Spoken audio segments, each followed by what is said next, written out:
currently tuning in front of the Supreme Court and the abortion access rally, which is going to be very relevant to our next guest on Creator Corner.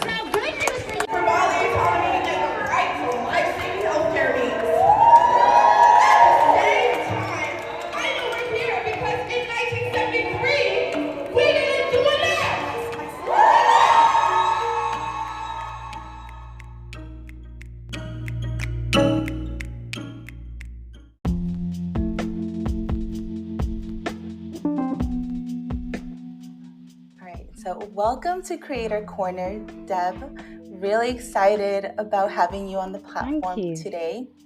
A little introduction on Deb.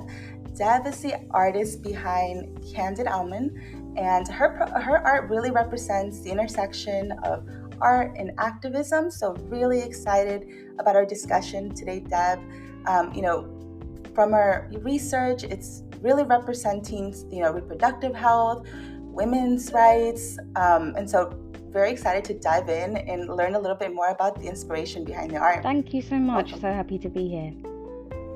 Awesome. Yeah, we're very excited to chat with you, Deb. But just to get, the vibes just going, we do like to ask just 2 rapid fire icebreaker questions, and whatever comes to mind is fair game. All right.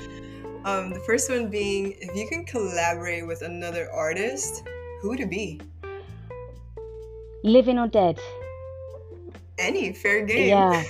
Well, I think the first artist would be a DC local artist who I see all over the place. I've never met her, but she goes by Shay Love, and she does these big murals all over the place. They're bright, they're very inspirational, and I love the whole aesthetic. I think it's beautiful.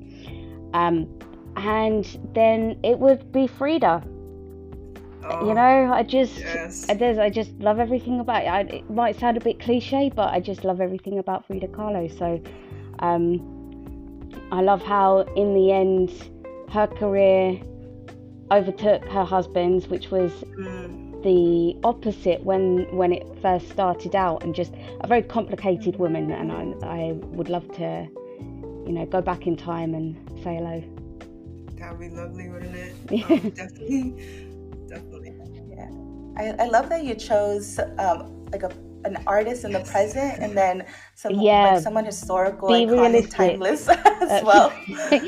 Living is like one of the criteria if you are actually going to work with someone, so I thought I'd hedge my bets. Got it. No, that's beautiful. Our second icebreaker question is, if you can be a different type of artist or creator, what kind of artist or creator would you be? I think I would be an art therapist. If I could go back and do it all again, I think I would go to school for art therapy, so that intersection between usefulness in a very practical way and using the medium that you love there's not many things that represent both of those together. So I think it would be that. And I'm terrible with all 3D things, so it would just still have to be 2D. But I've lived with a lot of mental health stuff myself, and I just think it would be amazing to contribute to that community. Yeah, that's incredible. Art is so healing, and so it would just be wonderful to be able to share that with others as a healing practice. Yeah, that's what I think. That's amazing, Deb. Something that really stood out to us as we were preparing for this episode was that you're self-taught artist, and you actually originally started in public health and pivoted into protest art. And so we're really curious to understand, what were some of your first memories creating art? Well, I can actually tell you I can remember the first thing I drew. My mum is an art teacher, so it was always in my life. I was very lucky that I had sort of paints and paper and all of that stuff. But when my mum and dad first moved into their house, it was, there wasn't any carpets or wallpaper. There was plumbing, but I think that's about it. And So I used to draw little fish on the walls in crayon, and I was allowed because there was no wallpaper there, so you could like draw all over it.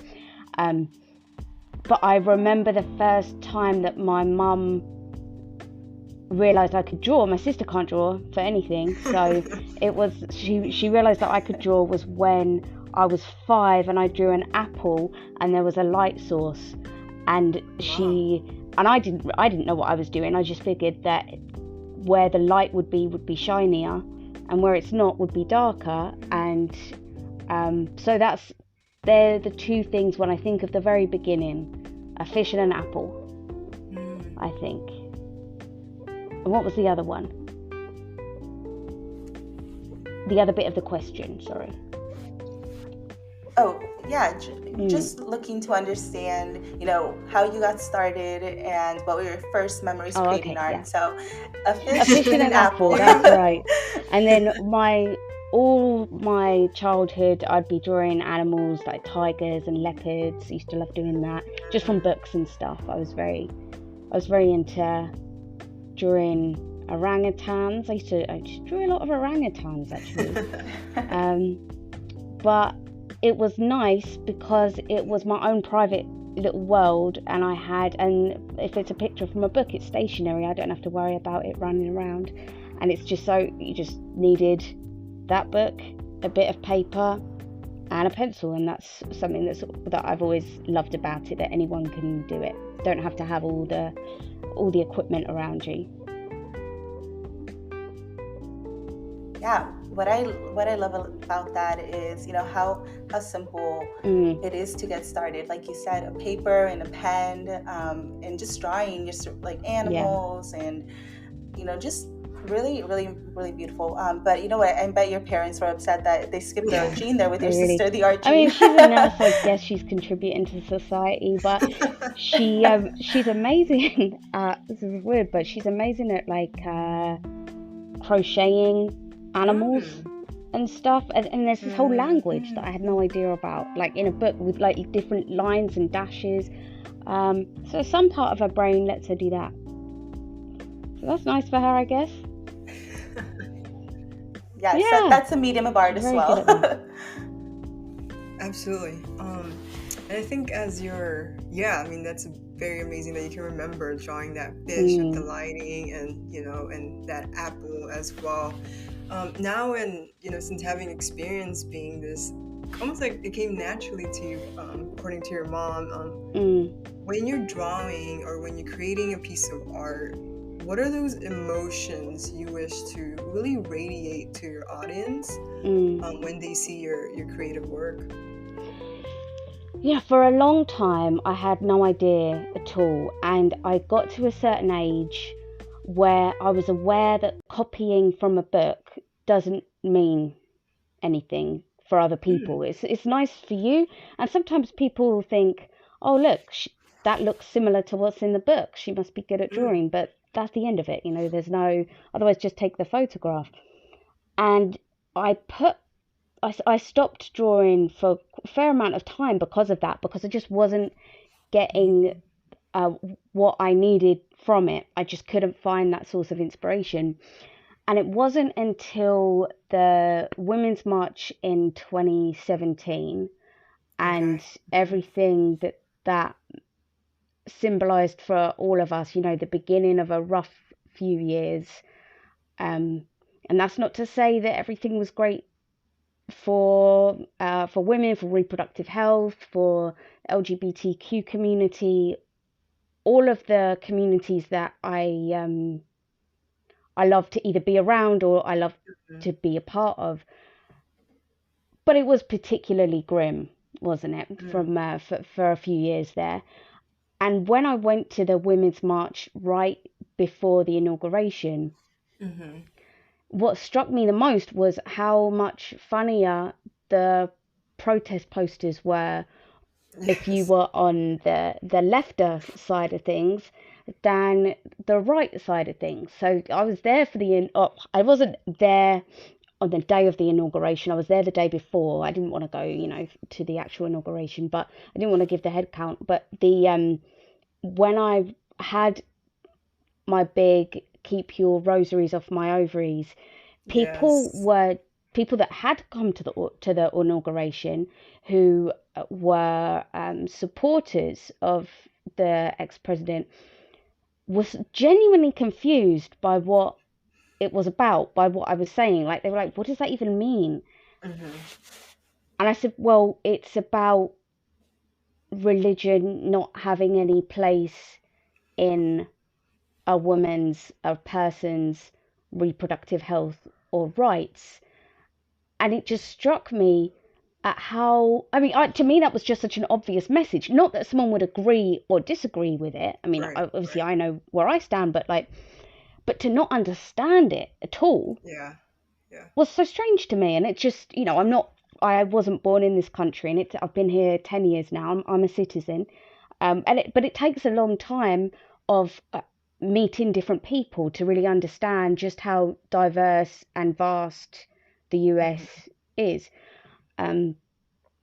So it wasn't until then that I realized there was a whole world of material that I could use that was both saying something that I thought was really important, and I thought Mm-hmm. that we as a country had taken for granted for a really long time. You always assume that, well, if you're privileged enough, you assume that you'll only get more rights. If you Mm-hmm. don't have the rights, eventually, it might take a while, but eventually you'll get there. But to be at a point where they're stripped away Mm-hmm. in the US, I think that we're in this, a lot of people are in a very sort of arrogant and privileged position where you assume that that wouldn't be something that would happen in a country like this, and of course that's not the case at all. But I wanted to do that, but also make people smile, because there didn't feel like much to smile about at the time. And I think if you let it, I'm sure you know what I'm talking about. Like, there was a lot of times where things got very heavy and nothing was Mm-hmm. funny. You just don't think that there's going to be a light at the end of the tunnel. And with Roe v. Wade falling, with the current debate about Right. Right. getting Plan C pills in the post, mifepristone and things like that, it still feels like we're walking down this terrible Handmaid's Tale road. Right. And it was never about just one guy. It was never about that. It was about a whole machine that's really always been there to control women, to control ethnic minorities, black and brown people, indigenous people, anyone who's not them, really. Mm-hmm. Yeah. And so I think if you're gonna use that as if that's the thing that speaks to you, and you're going to use that as some kind of inspiration, for me at least, there had to be another side of it where people could laugh or smile, because it gets too dark. It Mm-hmm. really, it's as old as time, and it feels like it will continue to be that way. And you for your own mental health, you need something. So that's what brought me back round again to drawing and painting. And that's when I realized that, it's not something I used to do, it's something that I've always been. It's like part of who you are. Mm-hmm. It's something Yeah. that I've always been, and I needed this sort of awakening Mm-hmm.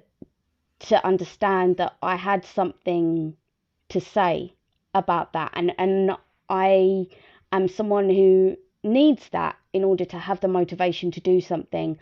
Mm-hmm. I enjoy all kinds of art, all kinds of very beautiful art, but if it's something that has something to say, it just means that much more to me than maybe a traditional landscape or something like that, which is also great, but not something that I would sit down and do Mm-hmm. myself. So yeah, so that's sort of how I started to draw and paint again, I think. And since then, it has felt very natural. I haven't had to I've had more ideas than time, which is a very nice sort of Mm. position to be in. Yeah, what I love about that story, Deb, is that art never, like you said, art was never left. It was always a part of you. And, this moment in 2017, being surrounded by all these, incredible women and, Mm, allies that are fighting for women rights, it almost like sparked that creativity yeah. again inside of you. And now it sounds like, it's just an abundance of creativity that's running through you, and so timely with everything that is going on, attacks on women's rights, attacks on reproductive health. So it's almost like, this sounds a Mm. little bit cheesy, but like it's like chosen for this moment, and chosen for the specific moment to express the specific I type of really do protest feel art. that it coincided in a lot of ways. And one of the great things about being an artist in whatever medium is that your mind has to always be open. So Yeah. if I thought a certain thing at the beginning and end up thinking something different at the end, that's only a positive. Yeah. It's never like a failure, of like, oh, I couldn't, in the end I couldn't convince myself that that was the one true way. Turns out other people um, have other things to say, and as an artist, that is only a plus. It only adds to what it is that you're doing. And I'm thinking, when I give that example, I'm thinking specifically of George Floyd and Mm. the racial awakening that a lot of people had, and of course a lot of people, especially especially the African American community, but also other people were like, yeah, we've been saying this shit for years, Right. It's and not of new. course, they have. And but the privilege, I'm a white woman, the privilege and um, the misunderstanding of what it is that people are trying to say, because maybe you thought that you knew and then you realized that you weren't Mm. listening properly, or that you weren't listening hard enough. I think I'm very fortunate that the things that make the things that I think make a good artist Mm-hmm. also make um, some good qualities when there's social movements happening, especially in communities that those issues haven't affected you, they haven't been a part of your life. Mm. So that overlap is very, I don't know how the right way to say it is. It's very advantageous, Mm. Mm-hmm. and without it, you can't. I don't think you can do either. I don't think you can be an artist or an activist, because there's no one person that represents all of the intersectionalities that somebody might have, want to represent in a movement. So yeah, if you don't have that, then you should be quiet. And ironically, you're the last person that would be quiet. If you don't have that sort of open mind, because you're like, Yeah. I know, let me tell you all about it. Um, so it was a very natural fit for me. Mm. Definitely. Yeah, I mean, and like trying to look at it as like, not feeling, and this is, any day now I'll feel this way, but mm-hmm. trying to remind myself not to dislike myself from a year ago, 2 years ago, 5 years ago, for not understanding this and that, and trying instead to focus on the fact that Mm. it's progress and you can't change the past. I think that's a similar journey that a lot of artists have, in a very visual way, because you look back at art and you're like embarrassed about it, or you wish that, oh god, I'd never show anyone that. And it's kind of like a visual representation of the same kind of thing. So there's quite a few parallels, I think. Yeah, definitely. I think one thing that I heard from what you just shared is art is a form of movement, and Mm, how do you use your art to really continue that movement is really important to you, and really resonates with the type of art you produce and who you are as a creator, quite mm, frankly. With this, can you walk us through the evolution of your artistry? I know you touched a little bit about mm, it, but would love to hear more about that intersection of your art pieces and your Yeah. activism?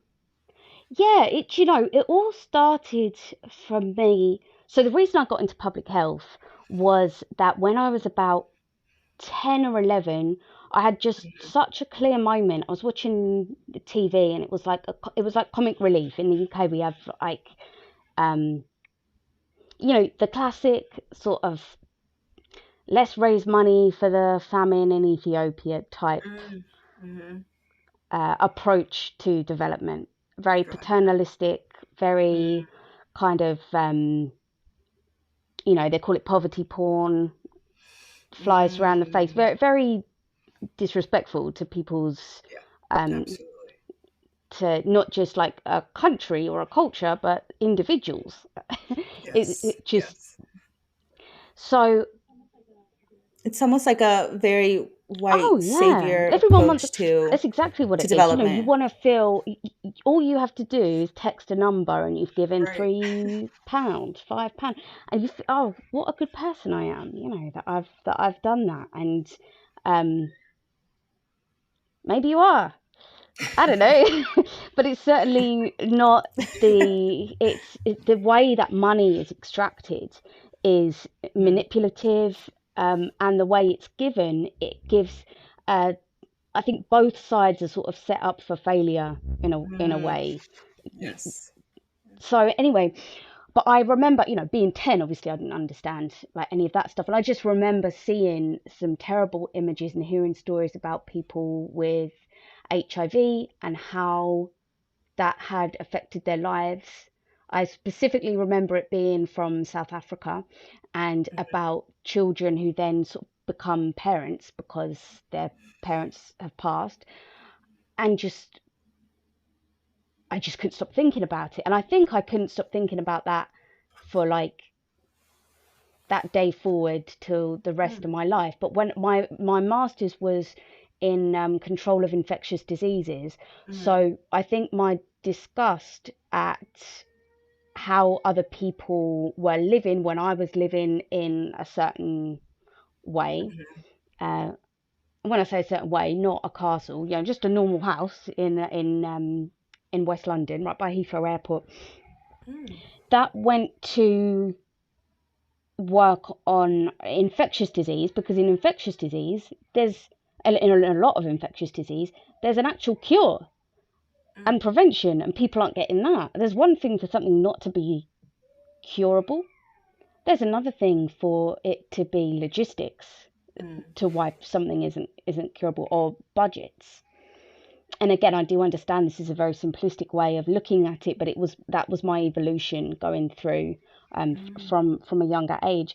And from that, I got more interested in STIs because it was something that people don't want to talk about, that everybody does.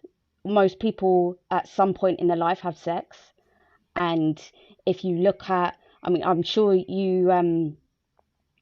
Mary, you can relate to this. Like I often think that if you're an alien that comes down to Earth and you have a look at some books to see what is sex, all you would get from it is it's to have a baby, Right. or you get sick from it.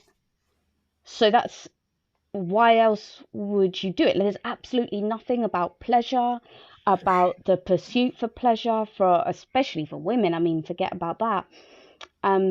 So all of those things were sort of a natural evolution, because when you work in public health, in sexual reproductive health, you will not get funding if you're talking about pleasure, especially if it's working with adolescents, because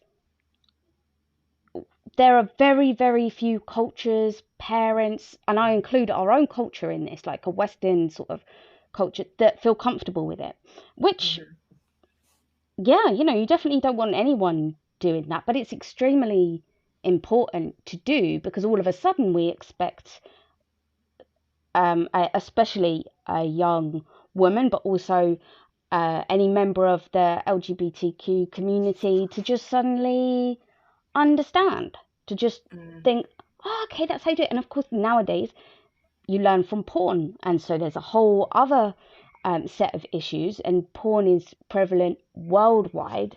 It's not places where everyone doesn't have the internet. People are still finding porn. That's like a universal truth. And that frustrated me a lot, that I felt that we were never getting to the root cause of behavior change in helping somebody make decisions that are the right decisions for them, that hopefully mean a healthy body and mind. And I say it like that because, you know, we're still using words like promiscuous. Like, what does that even mean? I don't even know what that means. Or normal, you know, normal sexual behavior. Like, I don't know what that means either.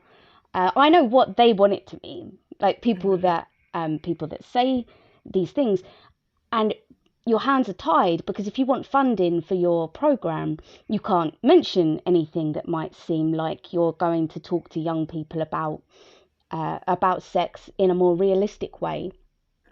Or, you know, I spent some time working in Uganda and Bangladesh. Like in Uganda now, that's a prison sentence for talking about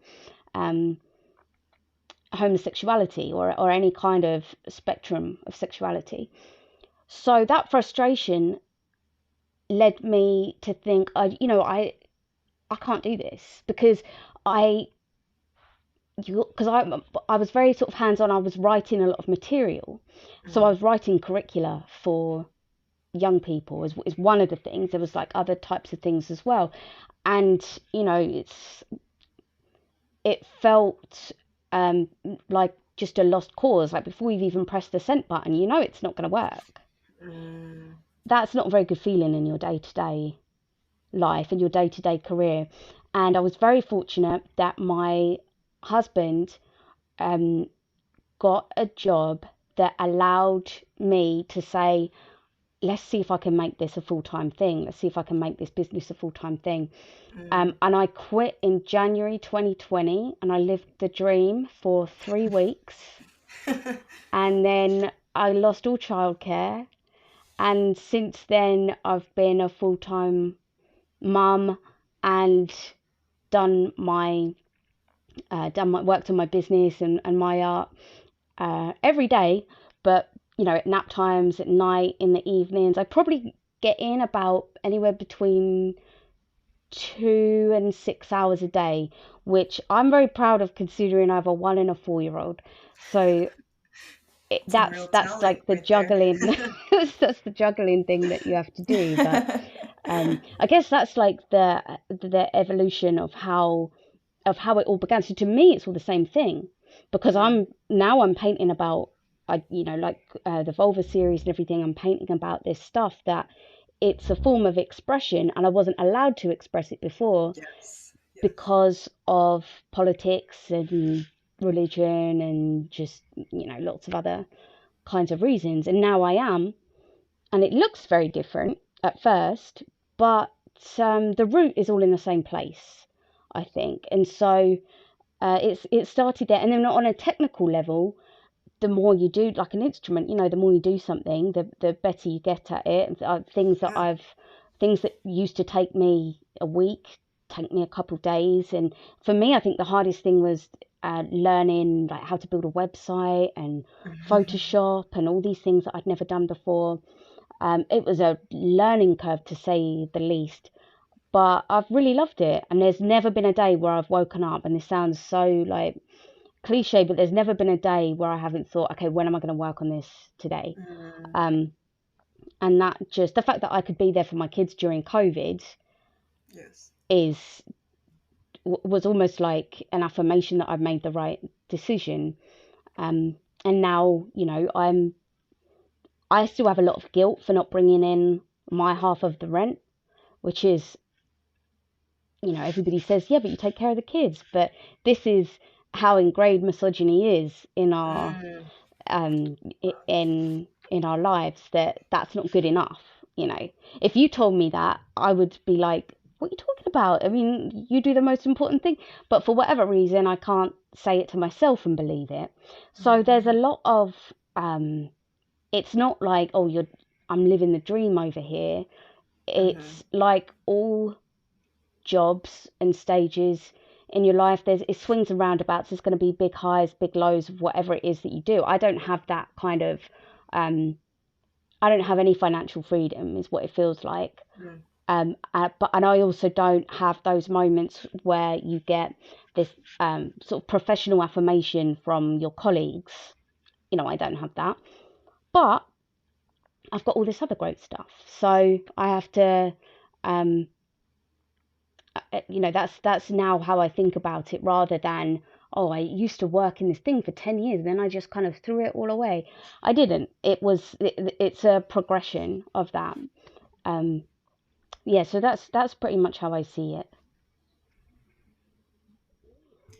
Yeah, I really appreciate you walking us through, that frustration that led to you, making that change, and, jumping into Candid Almond fully and evolving this project into a full company that you mentioned, such a big learning curve, all new experiences, I'm sure new platforms that you had to jump on to figure out.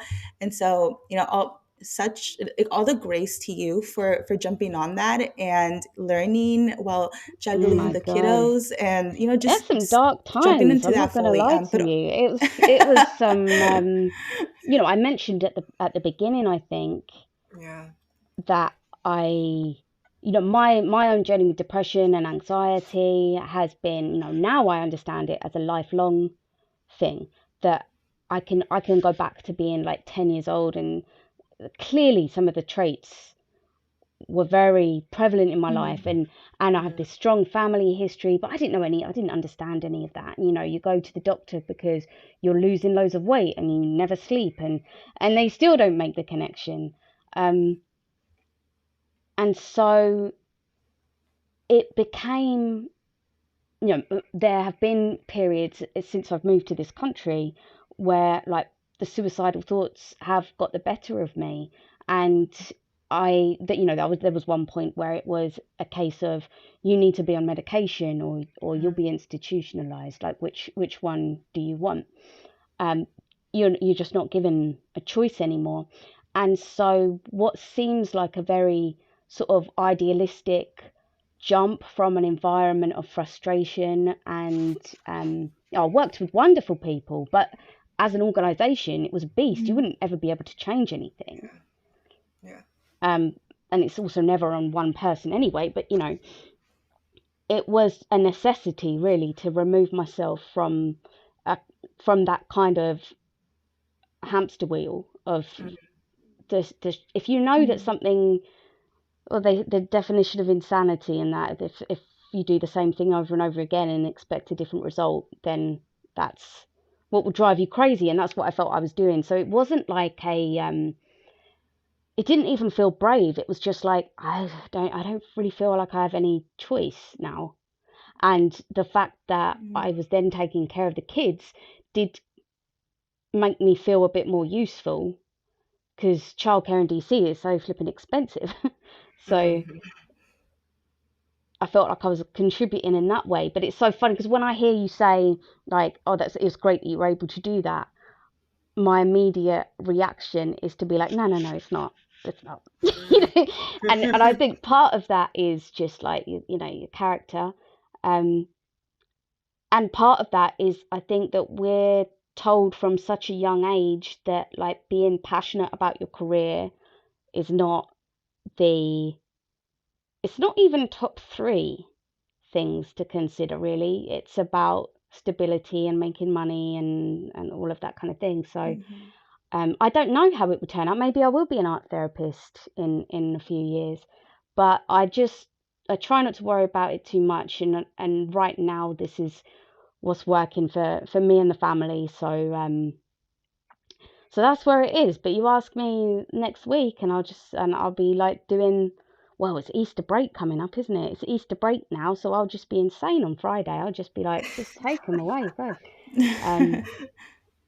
So it's very, it's never black and white, is it? In any job, even when I am my own boss, And I'm not, because, like, you know, still got shit to do.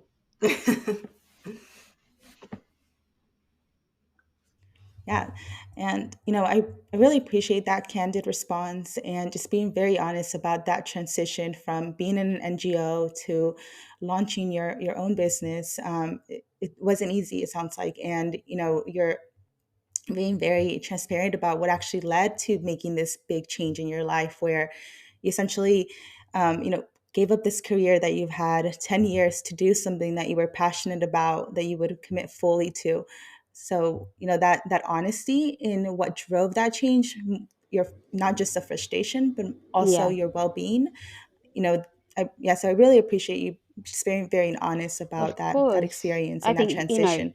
we have, the way I see my own mental health is I don't live in that pain day in, day out. And because I'm, one of the great things about working in sexual reproductive health on like a, um, what do you call it, like on a patient level, where you are talking to people who are affected by the work, is that I don't, my level of awkwardness of a subject is, I can't actually think of something that I would feel like too awkward talking about.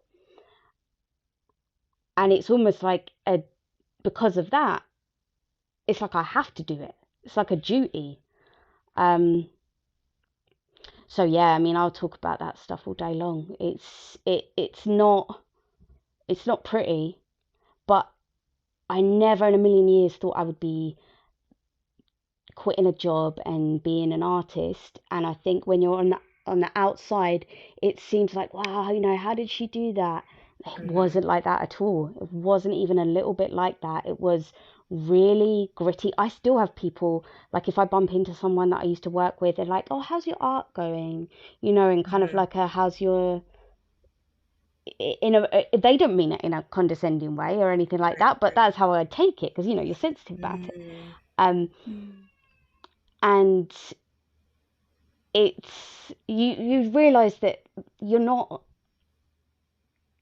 you're going to have to take yourself seriously before anybody else starts taking you Right. seriously, and I don't know when that day will come. And that's the I think that's the real life of it, the fact that nobody's life is what it looks like, and you have to, you know, all this fake it till you make it is the worst advice I've ever heard in the history of the world.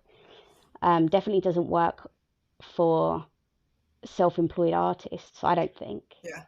But then also, I'm not a millionaire, so maybe it does, and I'm not doing that right. But I think people have to hear that it's not all living the dream and everything, Yeah. because otherwise you wouldn't do anything, because nothing is the dream. Right. Right. Yeah. I mean, it sounds like it's a continuous process to really identify like yourself as an artist, a Oh successful artist. yeah. And it seems like you're still in that ongoing journey, and Oh, that journey 100%. is always going to be evolving, always going to be, you know, again, like where you are this year of how you think yourself as an artist can look very differently in a Yeah. month, a year, and Yeah. so on. But I think in terms of just, because what intrigued us about you is this, your form of art is this protest art. Can Mm. you like talk a little bit about how do you come up with these super just witty responses like I'm not overreacting and this They're is all like real those protest type of signs. I okay. wish I Oh, you've could seen it. say that I came up with all these protest signs. The beautiful thing about it is that every single protest sign I've ever done, I've or like message or anything Yeah, like that, I've seen it at a protest. And so yeah. it's, you know, it's that thing of, you know, when Ruth Bader Ginsburg passed away, I went down to the Supreme Court, because I don't live too far away from it, Yeah, yeah. and I'd drawn a picture of her and I put it down, and some other people who, you know, I didn't know, it was like midnight, and put candles around, and there was like a kind of like a shrine at the steps that gradually built up because so many people were coming down to like pay tribute to her. And my picture of Ruth was the one that was on the front of like there's one BBC, CNN, like all of these, Yes. it was everywhere. And it was the weirdest thing, because it's not like I signed it, you know, it's no, you don't sign a protest sign or something like that. Once it's there, it's the property of the people, and it's not yours anymore. You know, you give it away. And I used to be so precious Mm. about anything that I did. And I think now, when I think about that, I think that a lot of that is a lack of self-belief, thinking that if I did something good, I'd never be able to do something good again. Like it was just fluke that I did it. So I better keep hold on to it. And the thing that I love about protest art is that in its purest form, at a protest, you don't keep even the sign that you make. Most people don't. You throw it away. And thinking about that alongside of the humour that the left has, that the right just cannot capture. You know, you see pictures of fetuses and just like terrible, like, what are you doing? Right. Funny always wins. In like any circumstance, funny always wins. That's why there's no like hilarious right-wing people. They don't exist. And so it's this way of looking at it from like a way to communicate something that is true and funny, and the relationship between those two things, something being true and funny, having something that is then permanent, that you might put up in your house, you know, like you just showed me. I mean, it blows my mind that you have something that I've drawn like right there in your house with you. I mean, that's so crazy. But you could put that up, and that would be a permanent art piece in your house. It's not a sign that you then, when you're on your way home from the protest, you throw away and discard. And there's been a lot of, you know, with Me Too, with George Floyd, and of course all the movements that predated those by a long way. I think especially when white people get involved,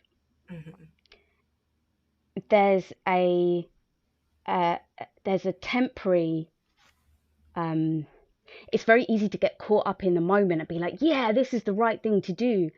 And you're there for that Saturday and that Sunday, and then, you know, you metaphorically throw that sign away and you get on with your life.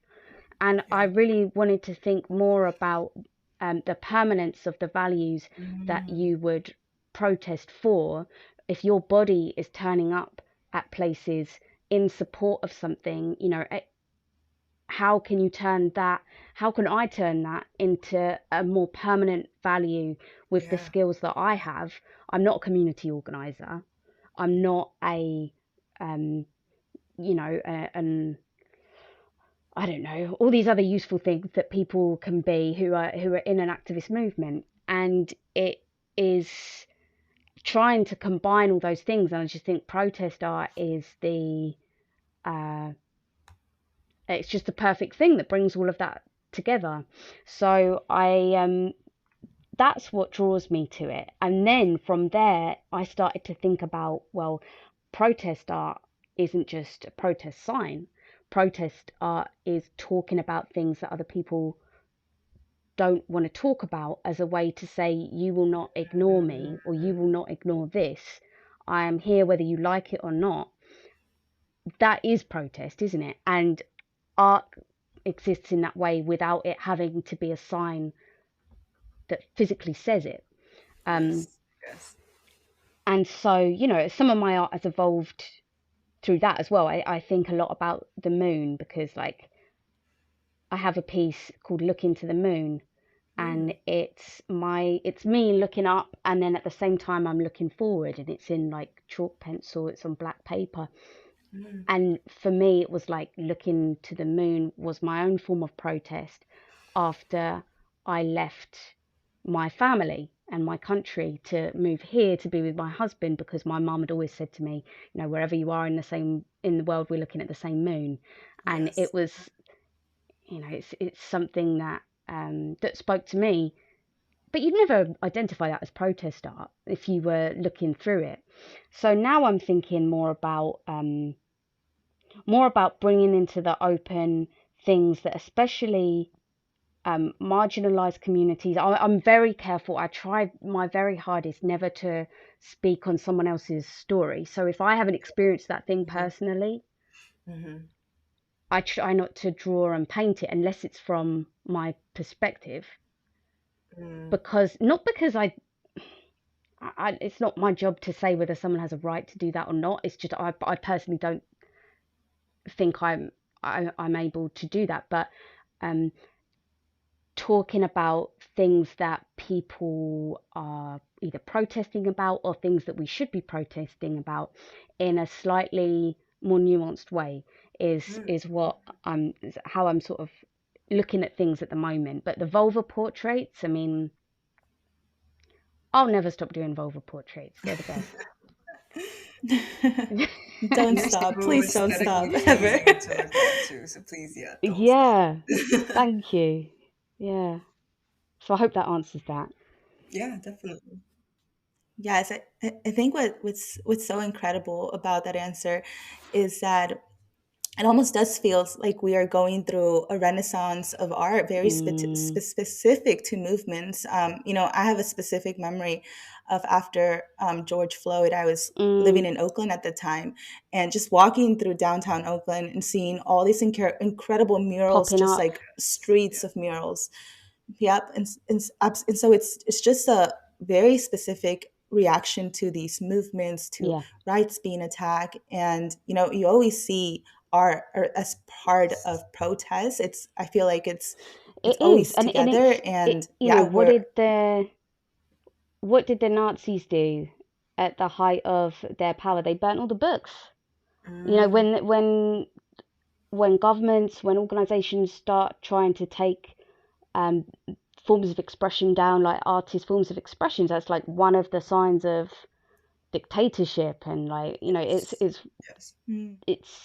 something that we've seen all over the world in like one form or another. And that's because you don't always know why you relate to something. You just look at it and you suddenly understand a concept, or you don't need to be able to speak the same language or even read or write at all. And that's very scary to people whose reason for being is to control bodies, minds. It's very scary that they don't have a control over the perception of a painting, a drawing, a performance piece.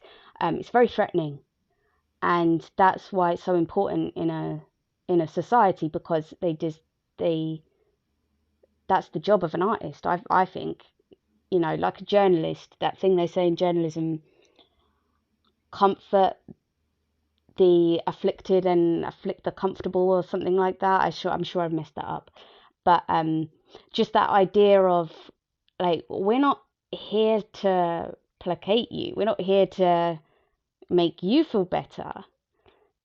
We're not here to make anyone feel better, really, unless it's someone who is alone and scared and just in a place that you would never want to be. Like, why would I not want to? If I was a doctor, I would help them. I'm not a doctor, I'm an artist. So and that's why that's why art always comes up in those moments.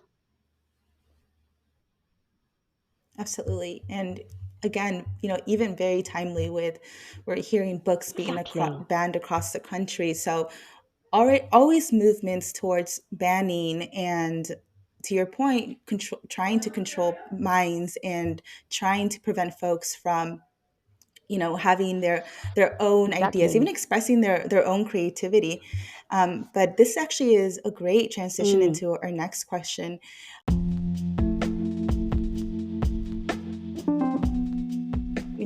Deb, it's been so incredible to hear about your own personal journey, the difficulties and the challenges in transitioning into starting your own business and fully committing to Candid Almond.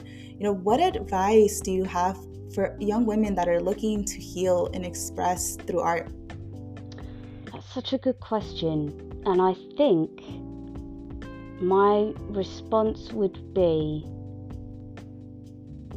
never ever ever give up. Never ever ever give up.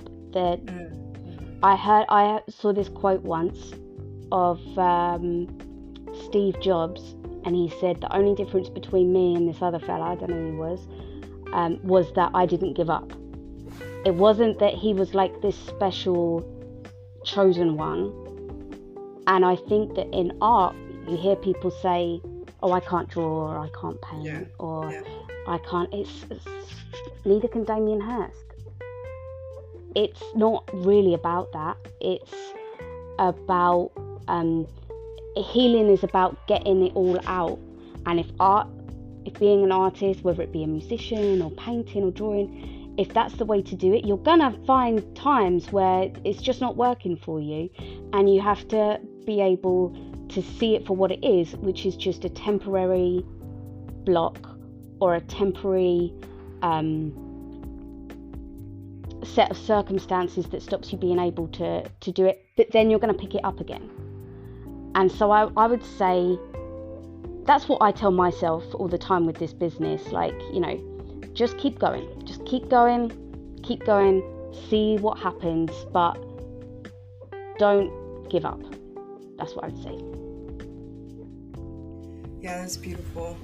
I think sometimes when shit hits the fan, shit gets hard throughout your journey, you know, when creative juices aren't flowing the way you want it to flow. Yeah. The easiest way out is just to, like, you know what, maybe I'm not made for this, or maybe it's not for me. But and you know, specific for an artist, if there's someone listening that is thinking about this, draw what's out your window. You don't have to be creative for that. Just draw the thing that you can see right now. Like right now, I'm sitting on my bed, I can see a fan, a bookcase, a window. I don't have to, that energy for creativity I don't need to have it to do that. And it's just a muscle that you're exercising. And that, I think, especially when you're depressed, when you're depressed, you don't want to do anything. You know, your motivation is non-existent.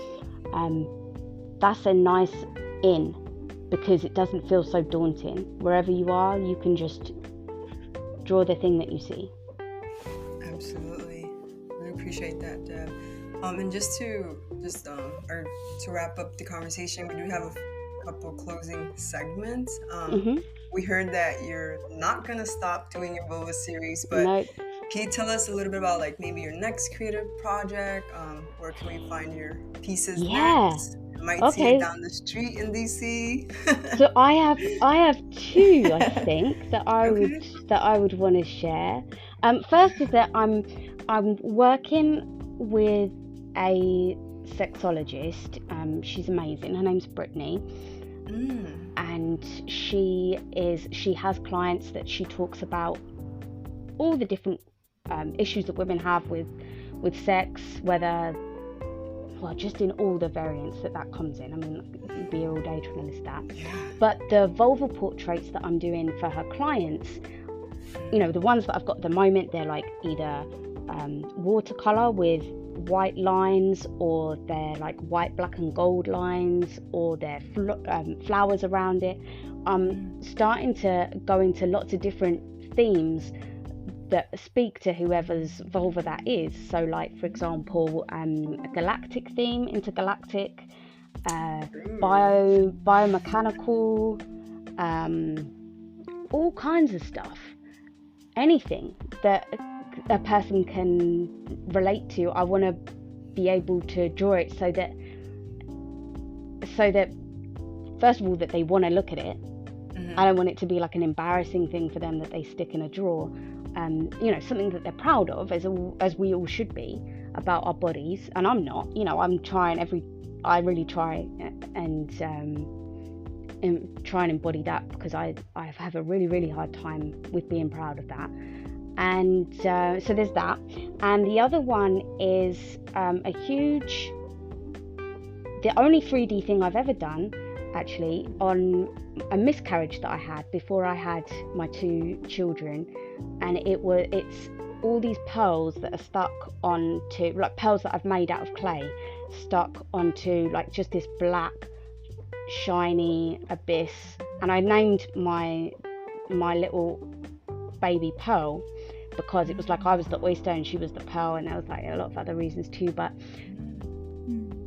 I would love to be able to draw something that represents a miscarriage that somebody has had if they've named their baby, which is one of the things they say to help you move on. So, you know, whether it be a flower or, you know, I know someone who called their little one Poppy, and you know, for me it was Pearl. These are things that you can draw and paint that are a visual representation of what other people didn't know existed, and can be completely, like, don't even mean to be flippant about it, but you know, they're like, oh, it's just some cells, or, you know, people say lots of things to try and make you feel better. So they're the two main projects, I think, that I'm really working on. Yeah. Very powerful. Of course. Thank you for sharing. And then, you know, just to wrap up our conversation, as Mary said, you know, if you could use 5 words to describe your creative process, what would those words be? Hold on, I have to count them. Can I do 4? Yeah, we'll take it. Yes, 4 words. Walking around the streets. That's where I do all of my thinking, because I walk around these streets with kids all day. And because you've got to get them out the house. And yes. So I'm walking around, that's where all of my ideas come from. So that's really the only creative process that I have, I think. Walk around the big and small streets. No, 7 words. 7. I'm gonna stick with 4. I mean, that's where inspiration comes from. It's just from your surroundings. And what you're doing all day. Like if the stars only aligned when I was like doing this one activity, well, if I only did that one activity once a week, that's gonna be terrible. Right. So find a way, I think. Find a way to, whether it's your commute or something, but something that you do every day. Absolutely. Yeah. And lastly, Deb, where can we find you on social media? You can find me on Instagram at Candid Almond, Facebook, I have a Candid Almond page. My website is candidalmond.com, and you can find me on Pinterest under Candid Almond too. Find me anywhere there, and my unofficial slogan is, if they're paying, I'm painting. So if you have, you don't have to want a vagina, I can do most things for you. So. That's right. That's just my own personal plug there. Love that. Thank you so much for joining us today. It was really, really a pleasure to just hear about your journey and, have this moment to really have an honest conversation about creativity and some of the challenges there, but also some of the incredible, impact that art is having in such a timely moment. So really, really appreciate your time and the incredible stories that you shared today. Thank you so much for having me. I've really loved talking to you both, and it's not often that I get to share things like this to adults. Usually it's just to my 2 children who don't care. So it's they do. No, it's fine. It's better if you don't fool yourself. It's better just to, But but I've really loved. Rip the Band-Aid off. Don't live in denial about it. But it's been lovely talking to you both. So thank you so much for the invitation and for the conversation. I really appreciate it, Deb. This was such a treat. Thank you.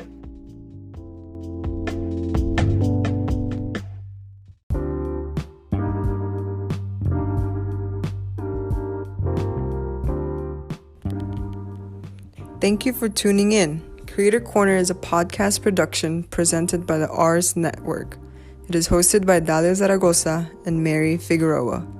This podcast is edited and produced by Muhammad Abdullah Kawish.